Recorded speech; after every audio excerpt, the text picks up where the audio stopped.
Hey guys, this is Gaijin Hunter. 2017 has given us some amazing games, but there's one in particular that stands out for me and I had to make a video on it, and that is Hellblade: Senua's Sacrifice. Ninja Theory, the studio behind games like Heavenly Sword and Enslaved Odyssey to the West, announced this game back at Gamescom in 2014, and they pitched it as a quote independent AAA title, one that they would develop and publish by themselves, but with the production values of a AAA game. The team was only about 20 people, and the constraints on both their resources and their money led to some really incredible innovative solutions, which you can see in the making of videos, which I linked down in the description down below. Hellblade follows the main character, Senua, as she delves into the Norse underworld. It's a dark action story game. Senua suffers from psychosis, and the game will use her psychotic manifestations to distort reality, but to also guide her. As a game, it's basically two parts. One is the environmental puzzle solving you'll do as you walk around the maps and you find hidden runes. I like this gameplay a lot, but there are a few areas where it can get a little frustrating if you aren't sure what to do next. Go on! Nothing will stop it! Run, Senua!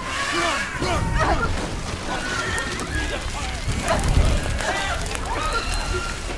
Luckily there is YouTube in case you need help, but try to rely on the voices in Senua's head first, as they'll definitely clue you in when you're getting warmer, so you can almost do like a hot and cold type of test of the environment to find out where you need to be.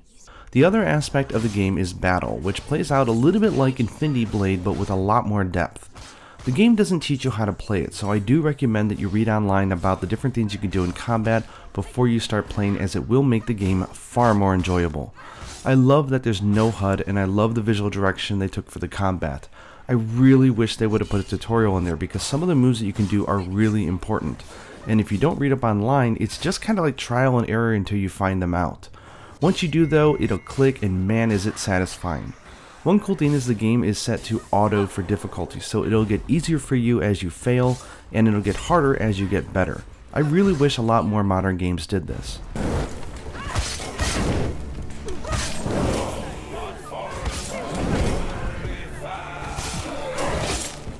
The area that really shines is how much work went into avoiding the cheap and cliche storytelling around Psychosis. The studio worked very closely with neuroscientists and people who suffer from mental illness, and as a result we get a very rich and nuanced character that we really feel for.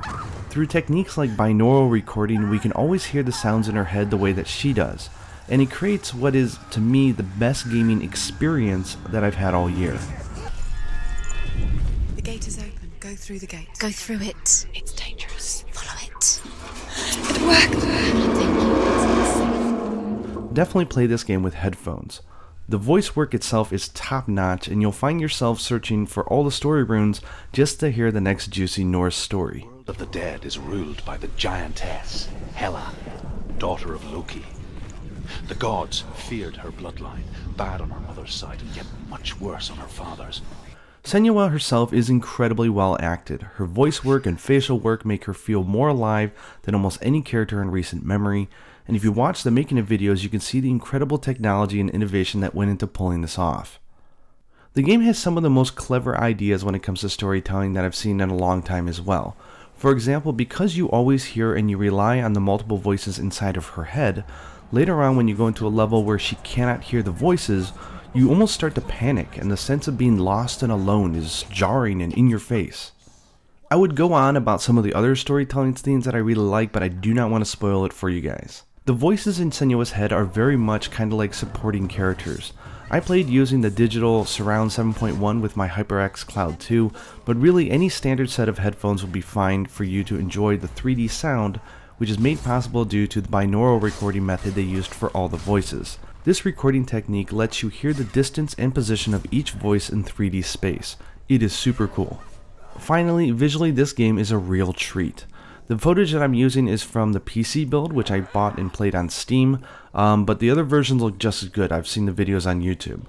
The level design and the visual direction is great, and the way that they use visual distortion techniques, both to portray Senua's mental illness and emotional state, but also to give hints on gameplay, is really interesting. The game itself will only last you about 6 to 8 hours, and that's fine because we're talking about a game experience that is much more about meat without the fat.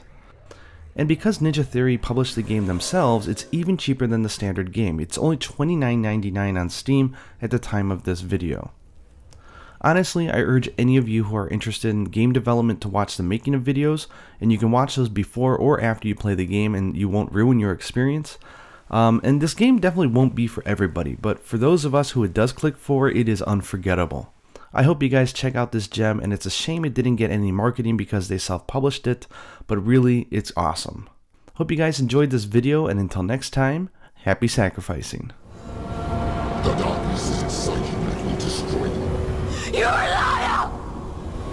No, Senua. The darkness is here. You cannot wish it away.